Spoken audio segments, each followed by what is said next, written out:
I've seen it where, just there essentially, kind of not place light, but it just creates. Given that there's so much else to look at, and you could turn off some of those other lights then.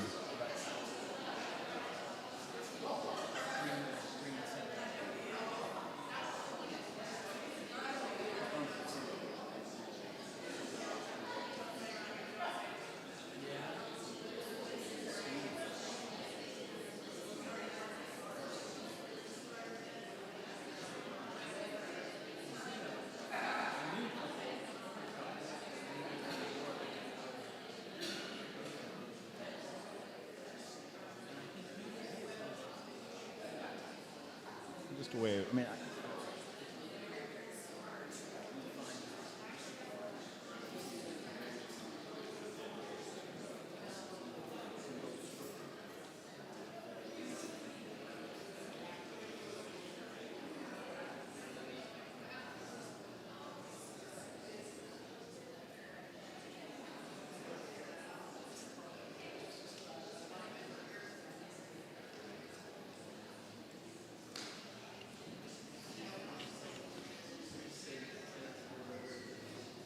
Testing.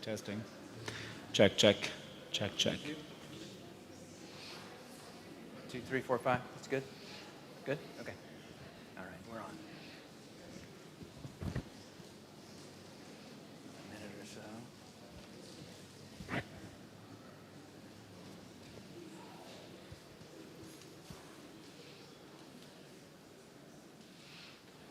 Probably go ahead.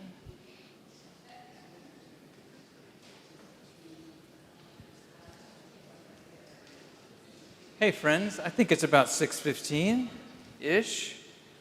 Welcome. We're glad to have you all here.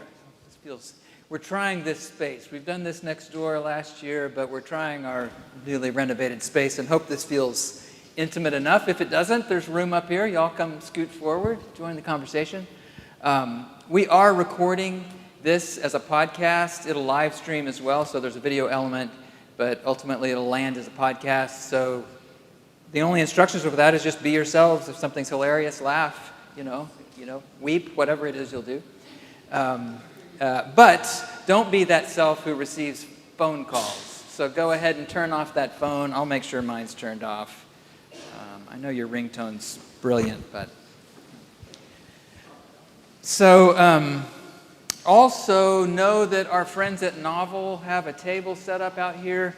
The wonderful Katie Leopard, who is our Lenten preaching coordinator, she has made all of this happen by, calling agents and printing out readings and arranging hotel rooms and all the stuff that has to happen or else nothing happens. Katie's actually out there at the table as well.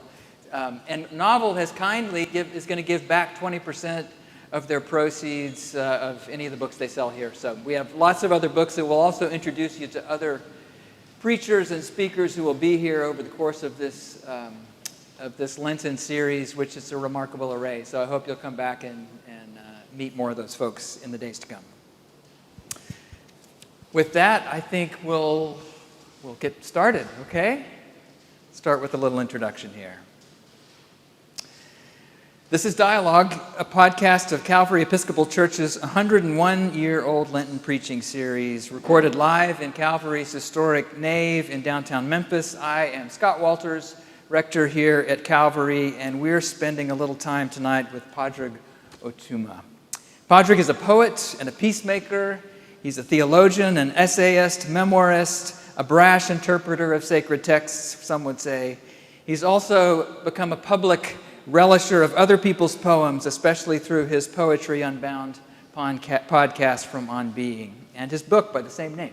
Another one of those coming out before long, right? A second edition. That's right. His most recent book of poems is Feed the Beast, and a new one of those is forthcoming this fall from Copper Canyon Press. Its title? Kitchen Hymns. Kitchen Hymns. So watch for that one, another book of poems from Pádraig. He's also, I think, served as something of a spiritual guide to people who would never seek out such a thing on their own. Of Pádraig's most recent book of prayers, the remarkable Jericho Brown said this: Being here teaches us not just where poetry, prayer, and the history of literature intersect. It shows us how to get to that intersection, how to dwell in a place of ambiguities with the certainty of our souls, and how to use these ambiguities to thrive daily. Maybe that's Pádraig's business, the business of daily thriving. Welcome, Pádraig, back to Memphis. Thank you very much. It's lovely to be here.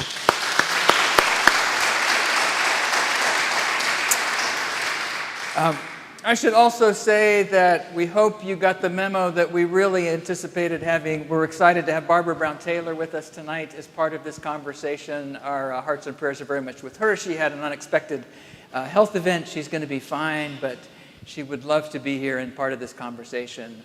We're going to go it, the two of us, and do the best we can, and our hearts are with Barbara. So let's jump in. Pádraig, in your sermon today, you mentioned admiring people who actually had the courage to walk away from church. Yeah. Specifically after encountering the devil.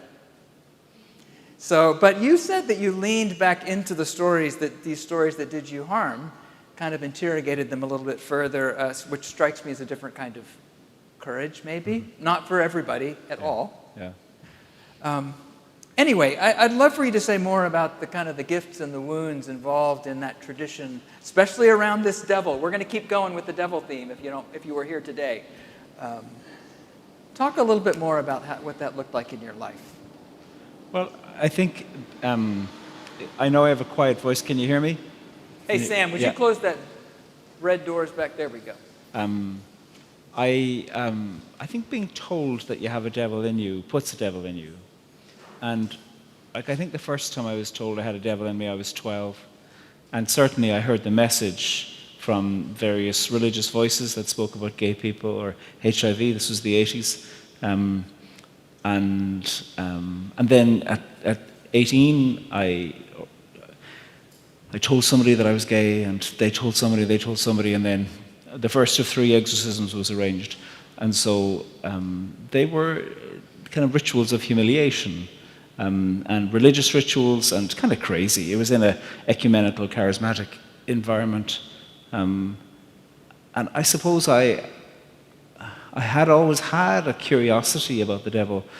I mean, I think lots of people who are religious do, especially when you're a kid. You're like, my God, it's like a superhero and a supervillain. It's great, But this pathologized it to a level where I was given a problem that I felt like I had to address.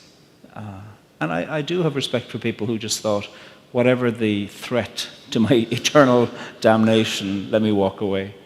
But I didn't have that in me. It's nice of you to think that it's a form of courage that I stayed. I mean, I have left, but it took me a long time, and I feel like I needed to leave on my own terms. If there's courage there anywhere, it is that I also don't like to be told what to do.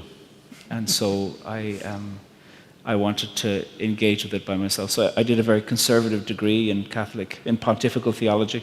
I got a Vatican degree in theology. And I scored the highest that the Pontifical College had ever seen on an essay to do with hell. So my supervisor called me into his office and said, this is an inappropriate score to get for such an essay. And I said, I was an average student, so it was kind of average grades, and then suddenly it shot up for this particular essay. And I said to him, by way of explanation, I like Dante's Inferno. And he just looked at me disapprovingly and said, nevertheless. That was it. It was great. So I suppose, I think, in comparison to many people, I've had a very mild experience of the sharpness of language, and part of my problem is that I was open to belief, and I was open to believing. I'm a good Catholic, I trust authority, and I was open to believing people who had, as far as I understood, authority to say stuff, and they made stuff up, and they were incorrect, but I didn't know that they were incorrect, and I didn't feel like it was within my gift to be the discerner of that. If they had or claimed authority, who was I to say that they were incorrect? And that was complicated. Yeah. So not the courage to be afraid. We know how to be afraid. Yeah. What struck me as courageous is when I'm confronted with something that's wounded me, a person or a text or something, I'm ready to get out of there. Yeah. But you're leaning toward the might have been partly a fear of leaving the church and going to hell. Yeah. But it seems like you trust these texts in some ways. The way that you interrogate these texts suggests that there's something in there Yeah. that's not only the hurt, maybe. That's true. I do now trust the text, not because I think the text is healing. I don't think that either. I think the text is wild. And I think the text is much stranger and more complicated than any simple three-point sermon can make it. I think the text is like a safari. You just hope to get out alive. And in many ways, what it's doing is saying to you, this is a library of literature gathered over thousands of years by a vast array of authors and editors, plenty of whom would probably have hated each other. And were you to put them into the same room and say, speak to me of the word God, they'd go, not if he's in the room. Like, my God, I can't say these terms with him or her or them because of deep political disagreements about what the nature of community should be, what the nature of government should be, what the nature of religious literature should be. All of those things were the same thing in the emerging communities the world over in many ways. And so what we have is this cauldron of opinion and language and rage and poetry and erotica all put together and called something like, let's just reflect on biblical family values. Good luck. It's wild. And it took me years to know quite why I was so attracted to this madness. And I am, and I'll never leave it now. But I also have learned enough that I'm not afraid of shallow interpretations anymore. I just think they're boring. Yeah. Which makes sense that you would then have this insight about the temptations that you talked about today, where all of a sudden this complexity exists in Jesus. Of course, yeah. I mean, I'm not under the halls of religion, but I think even were you to be in the halls of religion, part of what the text demands is to take this character seriously, who took himself seriously as a human. Mm-hmm. You know, I don't think you need to stretch your imagination to think of him as the begotten Son of God, died and resurrected, in order to think psychologically he's fascinating. Yeah. Politically he's fascinating, on a level of intervention and community and compelling and drive. He's extraordinary. He said things that people have been reflecting on for thousands of years, and if only for that, it's worthwhile thinking about him. Yeah. Can I read a poem? This is one poem. I wanted to write about exorcisms, and the first exorcism was done in Dublin. It was the week after my 18th birthday. I was 18 in a week, and there was a visiting American evangelical speaker, and somebody had told her that the boy in the corner was a homosexual, and so kind of in front of everybody she manipulated this out of me and then conducted this terrible exorcism, screaming and all the kinds of things. It would have made a really, really boring film, you know. And it took me about over 20 years to think, I want to write about this. And I thought because there was 2 more as well, and then 2 years of so-called reparative therapy, much of which had the imagination of the devil in it. And I suppose what I wanted to do was to think about what's a poetic form that can hold it. And I chose sonnet, because I like sonnets. I knew I'd need something that would be short, because otherwise I'd go on and on and on and not stop. And I also wanted something that had a turn to it. A sonnet typically is 14 lines, but another feature of sonnet is that it needs to have a volta, from which we get the English word revolve or revolver or revolution, a turn. That's what volta means. And so a sonnet is a punch of a poem that also twists on itself.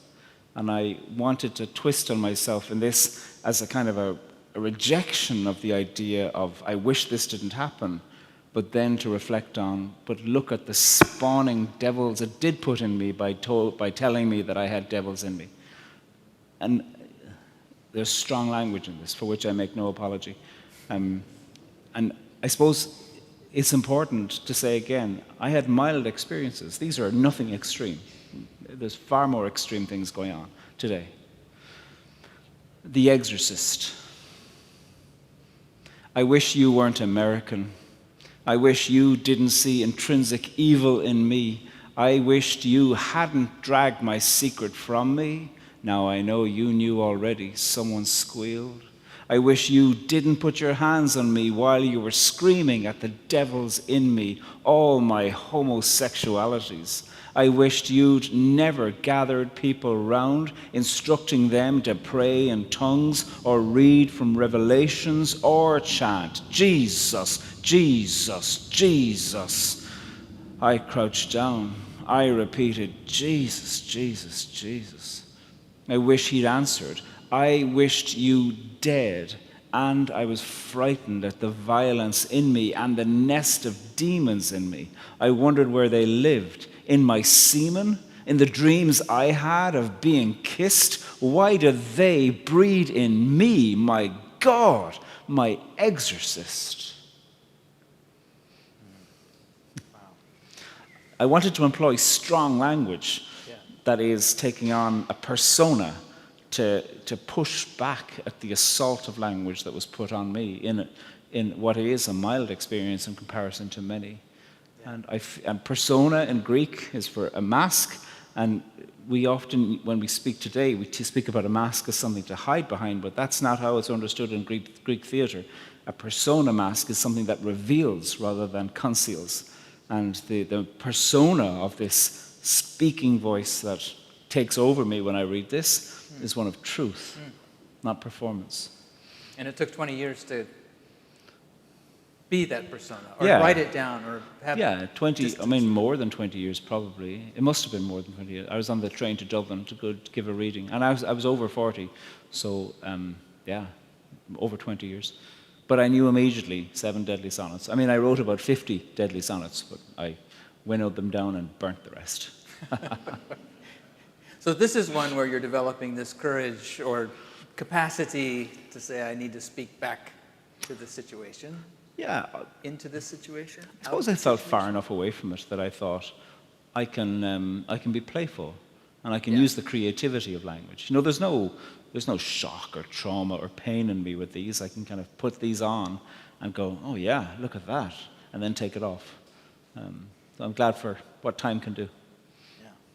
I didn't think we were going to talk about bravery all this time, but it occurs to me, you have a poem about Job, where you admire the bravery or the courage or the cheek of Job, right? The audacity, yeah. The audacity. I love Job. Would you read that one? Speak to that one? I've loved Job for a very long time. In 1998, I decided over Lent to read a chapter of Job every day, and it started a friendship with Job and the madness of that text. My favorite character is the Hasatan character, the Satan character, because I feel like the whole thing is it's a piece of theater, like it's a deliciously camp piece of theater, and God is this kind of exaggerated character boasting, you know. It's designed to be a limited imagination of the palace of God. The whole thing is a kind of a setup for terrible imaginations around which serious questions about theodicy are posed. And then in comes the Satan character, wearing a smoking jacket and a cravat and a cigarette on a long stick, saying, I bet you he wouldn't be such a good favorite of yours if you took all your favor away. I mean, the entire thing is ridiculous. Where is this hall? You know, does Satan have a mouth? Does God have ears? It's stupid, the whole setup of it. And part of the delight of this poem is the delight of the poem, to employ limited forms to say something that's a serious question.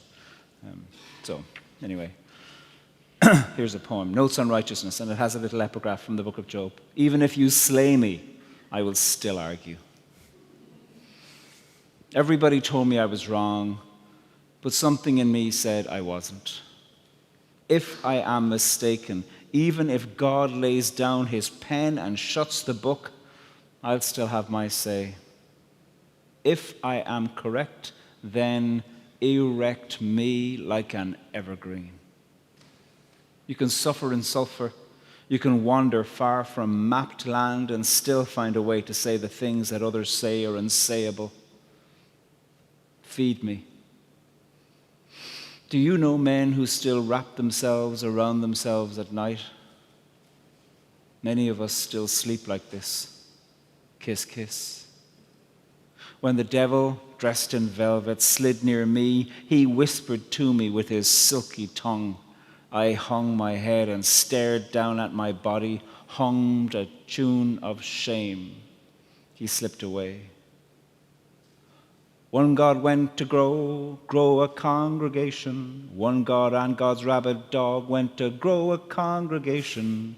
3 gods went to grow a congregation. 3 gods, 2 gods, 1 God and God's rabid dog went to grow a congregation.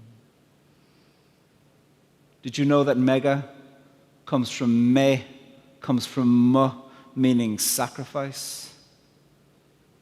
How many sacrifices are made in the pursuit of greatness? If you want me, you can find me down where your light dims. Here I can breathe and smell old trees. Here there's turf and fire.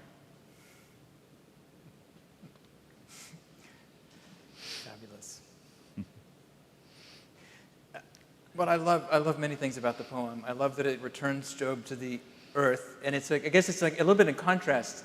The poem itself, Job, goes swirling out into the cosmos, but he seems to have found his place here again. Turf and fire. It's an Irish version of Job, I think. Yeah. Well, I love that there's this, he doesn't grovel. No. He's very much himself, even if he finds himself in his small local place in the universe. Yeah. I think we've been taught to have Job be a little bit more of a groveling figure who's humiliated by the end of the poem. Do you think that's wrong? Well, I mean, the history of the poem of Job is that it was originally quite short. You know, there was this setup, and then there was the decay. You know, everything went terribly. And then there's the restoration. Those are the oldest parts. And then somebody came along and said, no, we need to put in some comforters. And these strange friends came along and start to comfort Job, to say, it's your fault here, it's your fault there. If you did this, if you did this, if you did this. And then somebody else came along, no, we need another one. And they put in some more. And so it's the history of the poem of Job, the drama, the theater of it, is the history of a dynamic text where people bring to it and continue to add to it ways within which they say it is inadequate because I need to do something with it. And so partly, I don't think I'm adding to the text, but I'm recognizing that the text is coming into everybody who receives it and bringing into its own dialogue parts of their own life. And that's the brilliance of literature, is that literature is always seeking an audience and wants whoever's reading it to go, what do I think? Is that adequate? Is it enough? Rather than, what should I believe to get it right and get into heaven? I mean, that's a very boring imagination of pedagogy. It's a terribly limited imagination. The literature is alive and annoying and ridiculous and exaggerated in order to evoke strong responses and strong feelings back. Just like War and Peace, just like A Suitable Boy, just like Pride and Prejudice, just like all of these things, the characters are meant to be there to agitate and to ask, what do I think? And how do I engage with the narrator and the characters and the sequence of events? They're acts of the imagination. And so I wanted Job to continue to argue, and I wanted to reject the idea of Job suddenly being given, he was given 10 new children to replace the 10 dead ones. Yeah. What? Yeah. Oh, great. We're even. Lovely. Yeah. Super. Interesting as it is, though, there's the three are the seven sons, 3 daughters, and the 3 daughters are named in the final chapter of the book of Job. Their names are Cassia, Turtle Dove, and Mascara. So. It's interesting to draw lines between so much of you. You invite deep engagement with poems. I think a lot of people haven't engaged poems in the way that you've invited them to in the podcast. They've dissected them in English class and left them on the table over there, not realizing the whole could be experienced. There's also this wonderful, this new book of prayers being here. You tell a story about walking in on a woman while some of your work is being used in a liturgy, and she's furiously writing in the margins, and she's correcting you, Redacting it, yeah. redacting it, and it pleased you. Yeah. Which seems like what you're talking about in Job. Yeah. It pleases you when literature is not something to be fixed and finished with. Say more about that. Even because you put yourself on the line if you're letting somebody redact your own poems. Yeah. I mean, I hope they don't publish them and call them theirs. Fair. You know, That's fair. there is such a thing as a certain amount of artistic integrity. But, you know, we were in a chapel in London and somebody didn't like, this liturgy was put together and she didn't like it. And I don't think she knew that I'd written it and that I was sitting next to her. But she just kept on saying, no, no, no. Just crossing bits out and writing things in. I think I'd called at one point Jesus of Nazareth our living and dead friend. And she just crossed out "and dead." No, I was having none of it. And I think were we to have a theological conversation, it's not like I'd have been convinced. But I loved that she was taking pen in hand and seeking to make words work. I just thought how brilliant, and how many people over centuries have sat in rooms, whether those are rooms of constitution or legal definitions or religious ones, and sat there and felt like language is being given to them like some kind of condemnation. And she was the living embodiment, the patron saint of redaction. So, Well, it occurs to me that there aren't more and more people coming into places like this. yeah, And I think Francis Spufford once talked about the folks who actively oppose religion pay it the compliment of thinking it matters enough to oppose it, Yeah. engage it. And he was more worried about just disinterest. yeah, nonchalance, yeah. So I wonder if there's something in that to just be reminded that if I'm just not offending anyone, I'm probably not doing anything Yeah. worth engaging. Yeah. What I see is there's a narrative hunger. You see, like I love superhero films, and you see that superhero films, somebody has decided, or not just decided, recognized in the last 20 years or so that people of all ages have an interest in superhero, Marvel or DC or whatever, you know, X-Men, the whole lot. And so for a while it felt like, you know, year after year there was this, and then there was a prequel, and then there was the sequel, and then there was the other side, and from a different point of view. And what it shows, because so many of these texts are resurrecting Norse myth or Babylonian myth, or somehow engaging, the levels of dialogue that some of these scripts have with old myths is powerful. These films, whether they're good or not, they show that there is an economy, a financial economy, but also an anthropological one, in what does it mean to live your life in conversation with stories that have lasted for a few millennia. And I think, I don't mean this as a religious project, but I mean this as a literary and a survival one. We ignore the Bible to our peril because it is as good as the Greek myths. It is as good as Gilgamesh. It is as good as the Norse myths or the Celtic myths or the Popol Vuh or all of these texts from all around the world. These things emerged from people who could do nothing but write in the midst of being farmers who were barely surviving, who could die through a bad winter. They nonetheless thought, we have this story to tell. This was not luxury, this was survival. And I think the texts demonstrate something powerful about the human condition. And they were only written yesterday, if you look at what time is, billions of years. Somebody wrote the book of Job yesterday, so why should I think I can ignore it? Yeah. It seems like it's a hard thing for us to do sometimes. We can hardly talk to one another as contemporaries if we think the wrong things about certain aspects. I'm done with you. That's a part of our culture now. It strikes me as even more difficult to ask an ancient text, somebody, are these chops that we could learn to say, this is someone out of a very different life experience. Yeah. I wonder if there's something to retrieve, even though I think they're terribly dangerously wrong about this. Yeah.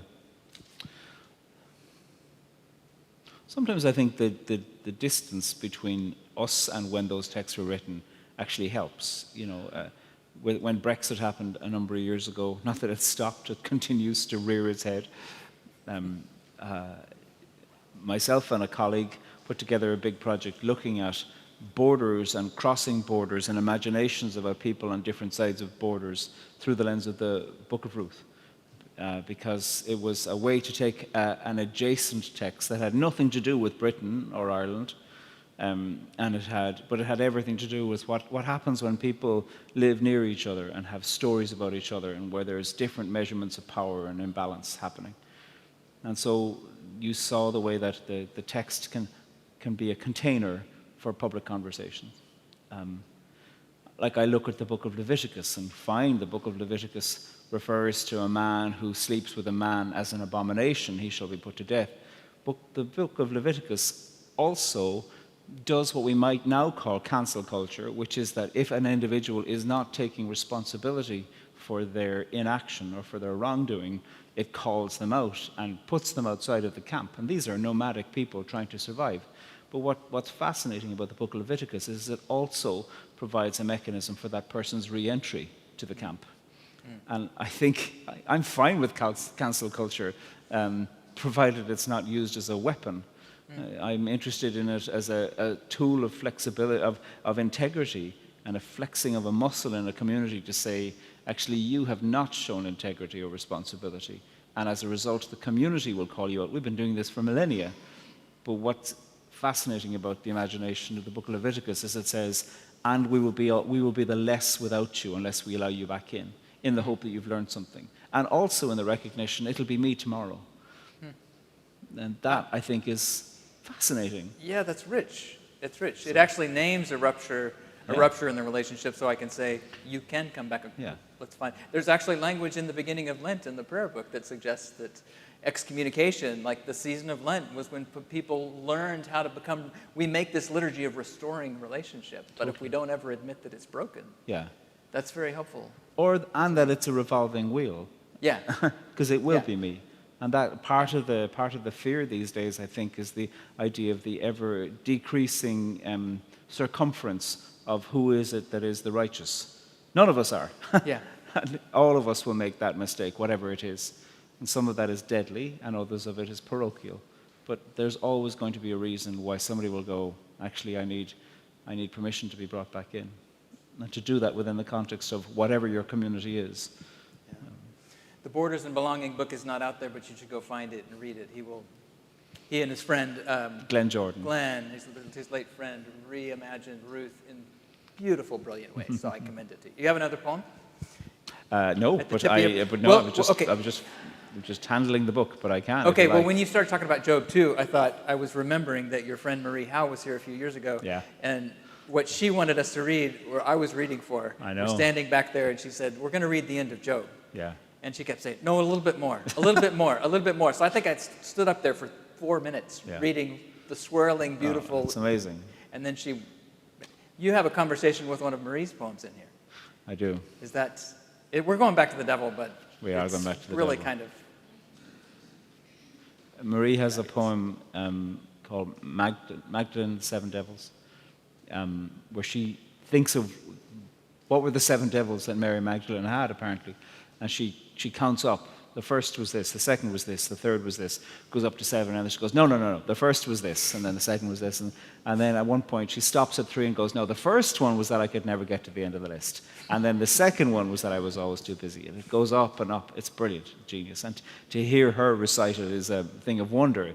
You'll find various recordings online. And I suppose I was interested in thinking ways in which I can find myself derailed or slumping or spiraling into a whirlpool of my own thoughts. I know none of you ever do that on a bad day. Sometimes for me the question is like, when does it start? Definitely before I wake up. Because I wake up and go, here I am, my God, I am tempest. So here's a poem about that. And it has a quote from Marie's poem. The underneath, that was the first devil. It was always with me. And here's the poem called The Underneath. Here's the thing. Underneath the rage, the hurt. Underneath the hurt, the expectation. Underneath the expectation is hope in a something. Underneath the hope, there's hunger. Underneath the hunger, a deeper hunger still. I wake to an old story and repeat it in the shower, repeat it over tea, repeat it, amplify it, put books into a bag, start up the car, and wait for the windows to demist. I think about it at the junction, at the lights, at the intersection, at the place where idiots make that same mistake they always make while ignoring all the lanes placed there to make us safe. And underneath the story is a story. Underneath that story there is time. Underneath all time is memory. And underneath all memory is a future and its questions. I'm seized by an old dream. In it, I'm at speed, but I'm not driving. No one is. I'm on a train, an old one, going underground. And I know I need to jump. I can see and I can't see at all. There is wind and dark and terrible velocity. I know that if I jump, I might die. I know that if I don't, I will not survive. Underneath desire is a hope to keep on living. Underneath the hope to keep on living is loss. Underneath the loss is my desperation for acceptance. Underneath that desperation is the belief that I am hateable. Underneath all that is fury, and underneath the fury is the hunter. Underneath the hunter is the hunt. This is meant to be a poem of onomatopoeic of feeling. Yeah. The language in it is really meant to suggest a kind of a thrusting, exhausting pulse that is demanding in and of itself and creates a swirling and a swirl. Doesn't resolve itself. That's the whole point. And it's this project embodied in that way of how do I get underneath the stories that make me who I am, that drive what I do, that all of it. It feels like that to me. It's like this project that never quite reaches it doesn't reach a conclusion. Part of me wonders, I mean, I like the poem, but partly I show the futility of such endeavors to try to get underneath. Because there's always an underneath to the underneath. Well, with regard to this conversation too, starting with the devil, from Satan in Paradise Lost to Heath Ledger as the Joker, the devil's Joker. Always been the most interesting character. Like he takes the show. And I've wondered at times when we see how much fear can take over our life. We know that we're wired for fear. So the devil has this advantage, right? If we get scared, you've got my attention. Are there things we can do also in this whole way of getting underneath what's going on in me that don't let the devil have the last word only? Like how do we have the bandwidth to tell another part of a fuller story? I hope there's love and grace involved, or love and possibility and hope. Is that a question? Does the devil take too much of my imagination too easily? Do I need to mitigate against that? Well, there's two things that come to mind. Well, firstly, maybe there's three. The first is to say that Heath Ledger as the Joker in that amazing Batman film he elevates the role of Joker to something like Shakespearean character. It's unspeakably brilliant what he does.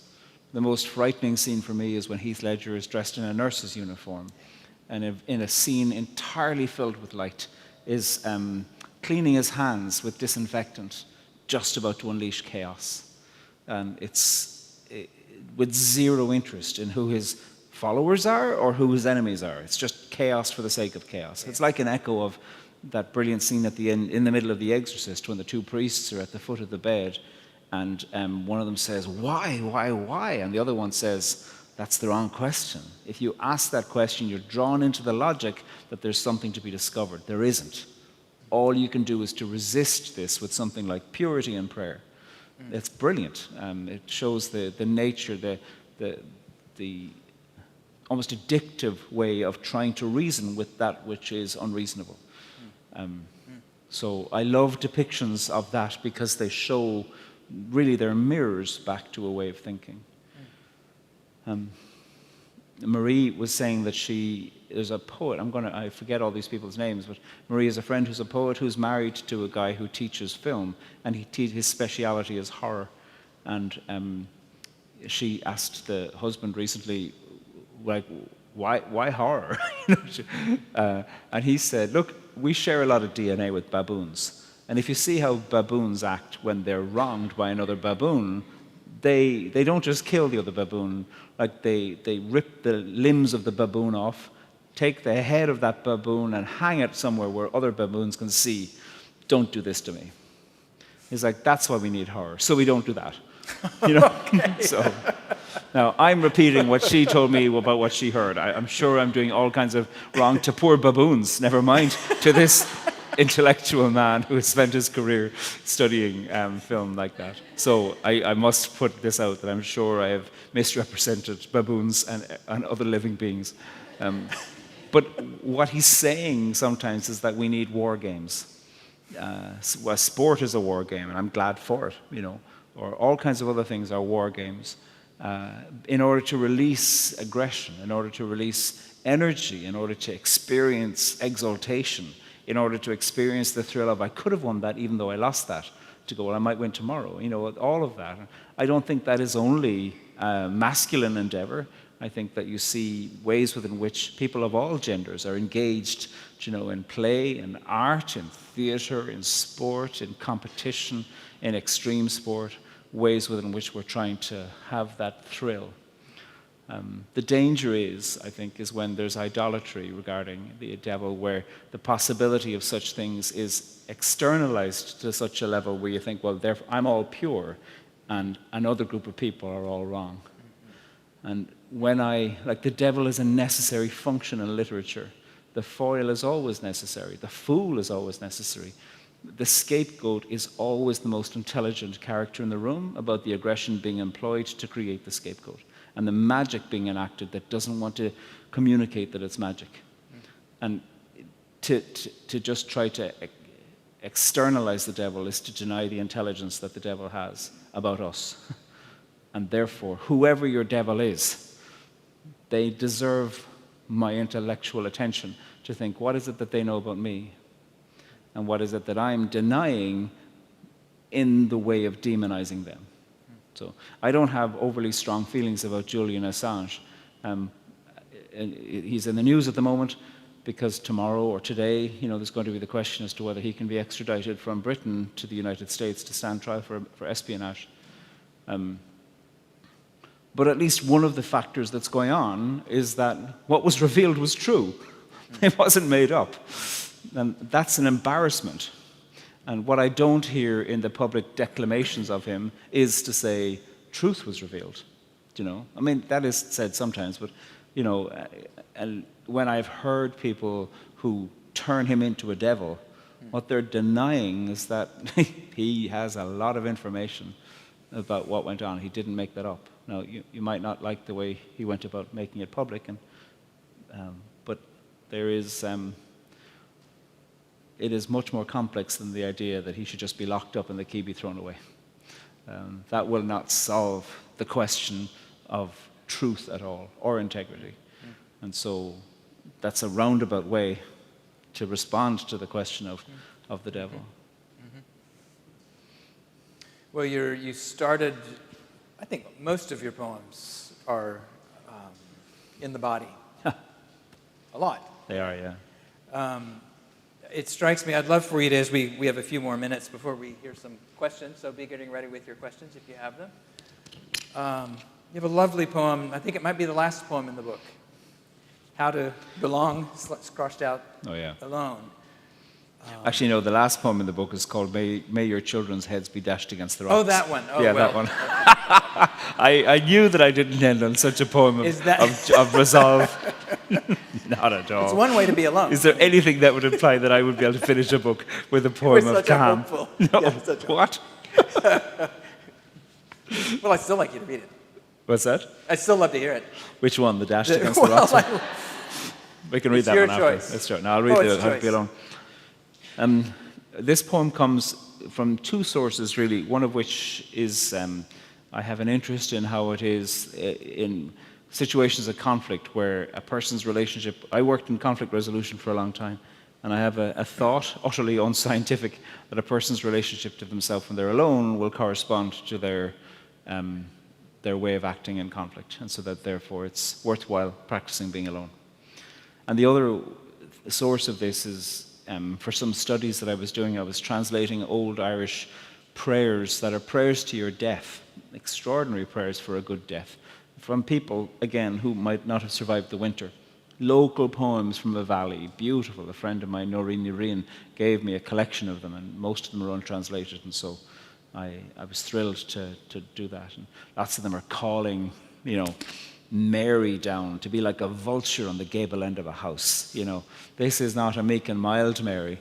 This is calling, somebody who might be able to fight malevolence to be present, in your fire. I loved them. And so in many ways, this poem is a poem to my own death and instructions to myself in the face of death. How to be alone. It all begins with knowing nothing lasts forever, so you might as well start packing now. In the meantime, practice being alive. There will be a party where you'll feel like nobody's paying you attention. And there will be a party where attention's all you'll get. What you need to do is to remember to talk to yourself between these parties. And again, there will be a day, a decade, where you won't fit in with your body, even though you're in the only body you're in. You need to control your habit of forgetting to breathe. Remember when you were younger and you practiced kissing on your arm? You were onto something then. Sometimes harm knows its own healing. Comfort knows its own intelligence. Kindness, too. It needs no reason. There is a you telling you another story of you. Listen to her. Where do you feel anxiety in your body? The chest, the fist, the dream before waking, the head that feels like it's at the top of the swing, or the clutch of gut like falling and falling and falling and falling. It knows something. You're dying. Try to stay alive. For now, touch yourself. I'm serious. Touch yourself.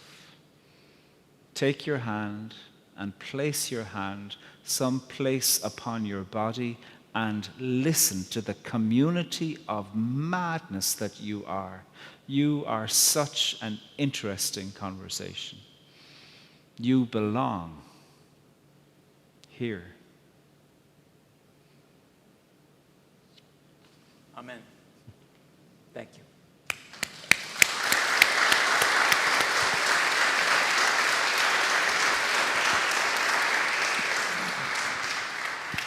I think I should read that every morning and every evening. What questions have you all of Pádraig? It doesn't have to involve devils.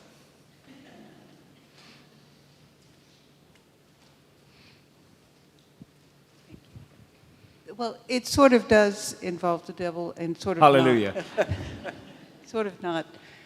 Because my inclination is to say we create the devil to separate the devil from ourselves. But that this may be presumptuous of me, but what's indisputable is that what we have as human beings that other creatures do not is malice. Is which? Malice. I'm not sure. Foxes can be vicious to chickens. The mink. Yeah.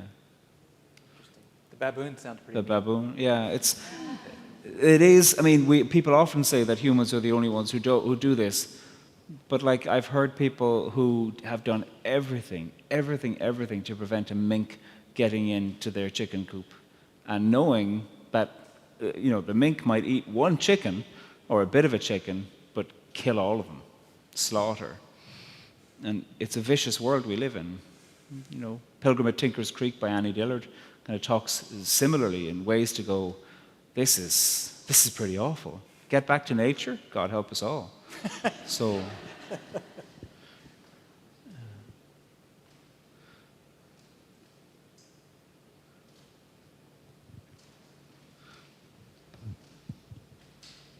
Okay, I'm going to revisit Scott's question. when he asked, the first you talked about Heath Ledger as the devil, but when you're juxtaposing the portrayal of the devil in the movie and then the God always kind of gets the short shrift of it. So I forgot exactly what you asked, Scott, but I thought, I wonder, it was something about grace and something about love. I'm struggling to hear. Could you hold the microphone a Oh, bit closer? it's something about grace and it's something about love. When we were talking about Heath Ledger and his portrayal, and that the portrayal of devil is always getting the accolades, but the portrayal of God. So He captures our attention. Yes. Yeah, the question was, is there other grace something and else love, to and, capture our and attention? how do you see that? How do you? How do I see the capturing of our attention? How would you communicate the portrayal of God and grace and love as opposed to devil? Well, I'd probably need to believe in God first before I Okay. imagine. Or yes, or grace or love. Yeah. Yeah. It's difficult, isn't it? It's more difficult because it lends itself to certain saccharine, easy resolve and all lived happily ever after and those kinds of things which we know are false. Inasmuch as we also know that the absolutely malevolent character is also boring ultimately, I think of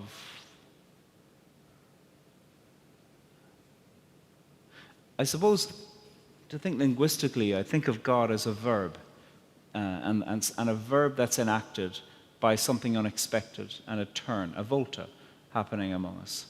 And I think of film and films where a volta happens, some experience. There's a great film, it's maybe from the 80s or 90s, called Smoke. Did anybody ever see Smoke? It's a fellow who runs a cigarette shop, a tobacco shop in New York City. And every morning he takes a photograph at exactly the same time in exactly the same corner in Manhattan with a camera on a tripod. And anyway, some customer comes in and says, I see you, what do you do? And he says, oh, I do that. And the guy goes, I'm curious, let me have a look. And so he shows him this photograph album. Have some of you seen the film? You've seen it, yeah. He starts to leaf through the photograph album of these beautiful photographs, just tiny parochial moments of one corner. And then the customer, bursts into uncontrollable emotion because he sees a photograph of his wife who has died, just caught on her way to work on this guy's camera from a photograph taken previously.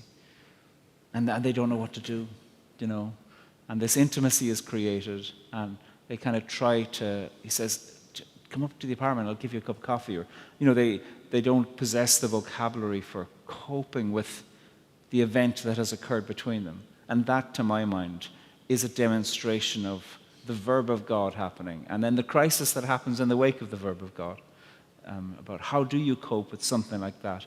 And the desire, in a certain sense, to elongate it and to say, let's capture it and make this happen. And actually, in many ways, it's the fleeting moment of it that is the gift and also the grief. So, it's a great film. Well, I'll add to it too, because just looking from over here, you're a person who can unfold the devil and say, this is magnificent. Like every time you unfold a poem, you have this way of saying, look how alive this is, look how astonishing this is. To my mind, that's a bit of the question I was asking, I think, Allison, is that even in the midst of that, there's this glorious, fantastical life that's celebrated by you, by the way you see the world. Yeah. Well, yeah. Hi. I'm in my first year as a high school English teacher. And I wondered congratulations and commiserations. Oh, thank you. I was just wondering if you had any advice for teaching poetry. Yes.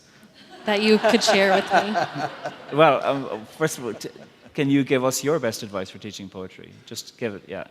I'm sure you have. I mean, if you're the one who's done the training, I'm sure you're brilliant at it. We have been looking at Whitman this week, which was interesting. I sing the body electric. And I really enjoyed it. I don't know if they enjoyed it as much as I did, but I think my enjoying it certainly helps. with the teaching of it. Yeah. They seem to be more engaged if seem like I'm having a good time. Yeah, yeah. I mean, And reading it aloud. I Yeah. work with, I would say, not advanced students. I work with, my kids, and I have them all year, and I feel like they're not as, I think that English is maybe not their favorite subject, so I think me being excited about it and reading it to them and really putting that energy into the language makes it more enjoyable for all of us. But that's just me. It's lovely. Well, it sounds like you're doing brilliantly. I hear from people all the time who say, I had this English teacher in school whose passion for the subject made me realize what electricity was, And so, like one time at a group event where we were talking about writing, I asked everybody to introduce themselves by telling a story about language. And a woman said that her father, who was long dead, had been a Greek scholar. And he used to read the Iliad to her as a baby and as a young girl in Greek. And she never learned Greek, but she loved the sound of it, and she loved his love for what she was hearing. So there's something educational about somebody who is consumed with passion for something. And that in itself isn't just to say you should share that passion, but it is to say what electrifies you in this way. So I think that's one way to say. There's bridges that you can bring into a poem. Again, to quote Marie, she sometimes when she's teaching poetry, she'll say to people, has anybody ever had a panic attack? And she'll say, what was that like for you? Where did you feel it? Like, what was happening? Was it in your fingers, in your chest, in your head? And to say, is there a metaphor or a simile that you want to go?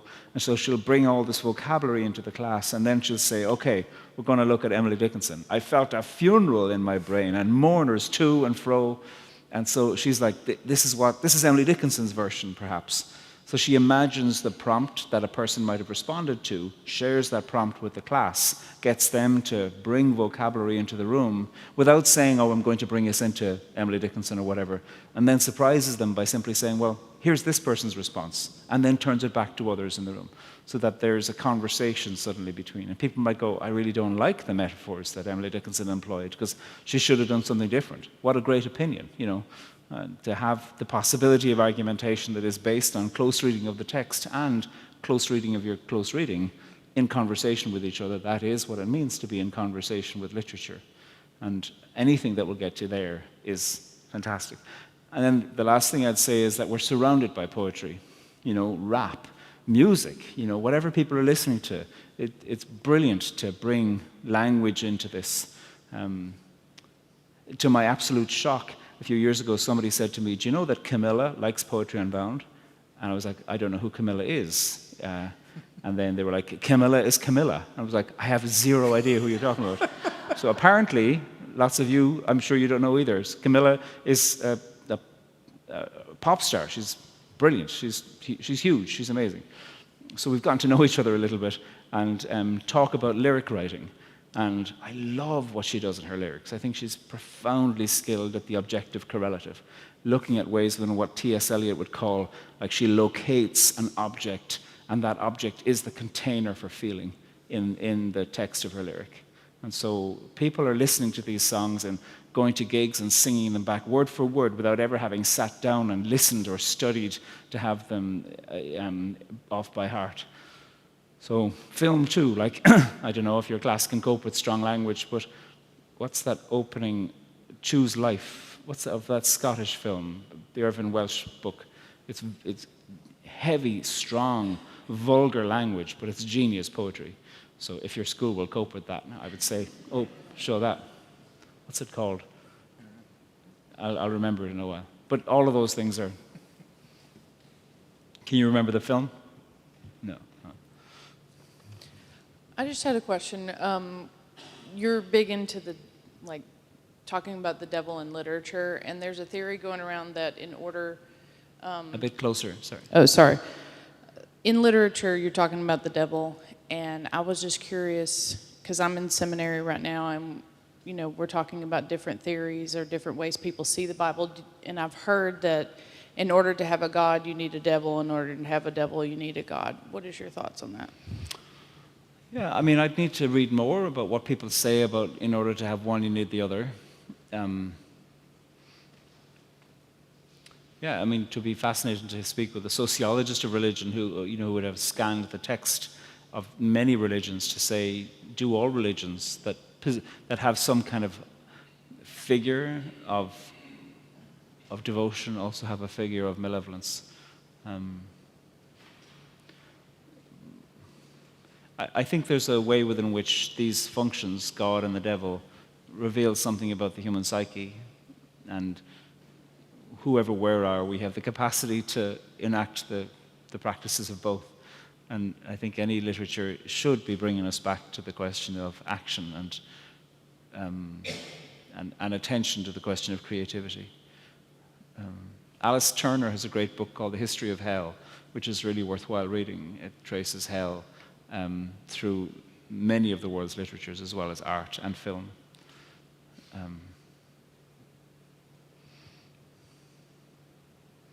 I think sometimes, I was infected and affected badly, I think, by charismatic religion. And charismatic religion, it seems to me, has many things that people find appealing about it, but I did not, and I was involved for a very long time, I did not find it a place where the brain was respected. And to ask a question was often to find yourself on the outside. And the attention given to the devil in that environment was one of, I think, a psychological function of projection and transference and denial. And those are dangerous. But I imagine you can do the same thing about God, to transfer and project and deny. I'm always interested in who is the person praying, who is the person worshipping, who is the person going to a church, who is the person speaking on behalf of God. What does that reveal to us about the human person? That's always where I want to come back to, because I don't know anything about the beyond. I barely know anything about the here, but I at least can talk about the here, or try to. So. We've heard a bit about imagination tonight, and through poetry and that wonderfulness. I'm wondering particularly about when two persons are challenged in finding their creative imagination to be able to hear one another, be it through disagreement, partisan, religious, you name it. Knowing your work some with the Corrymeela community, how would you say, in a short amount of time, you could have and work with and help two people who disagree with each other, maybe challenged in imagination, to be able to hear one another? It's a complicated thing, isn't it, at the moment, to know how to do that. I don't know that it's new. Polarization has been a habit for centuries. Misinformation has been a habit for centuries.